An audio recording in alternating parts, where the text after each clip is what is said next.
بسم اللہ الرحمن الرحیم۔ السلام علیکم ورحمۃ اللہ وبرکاتہ۔ آبدراجہ چینل کی طرف سے آج میں اپنے دوستوں کو رسول اللہ صلی اللہ علیہ وآلہ وسلم کا ایک فرمان بتاؤں گا۔ رسول اللہ صلی اللہ علیہ وآلہ وسلم نے ارشاد فرمایا، جب تم میں سے کوئی دعا کرے تو اس طرح دعا نہ کرے، اے اللہ اگر تو چاہے تو مجھے معاف کر دے، اگر تو چاہے تو رحم فرما، بلکہ پورے یقین، اصرار کے ساتھ اور یقین کے ساتھ دعا کرے کہ اللہ آج ہی قبول کرے گا تو انشاءاللہ اللہ تعالیٰ ضرور قبول کرے گا، اس لیے کہ اللہ تعالیٰ کو کوئی مجبور کرنے والا نہیں۔ صحیح بخاری کی حدیث ہے، صحیح مسلم میں بھی ہے۔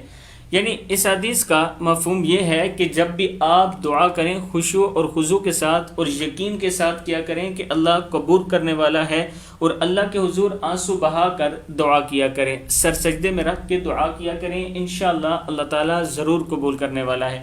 السلام علیکم۔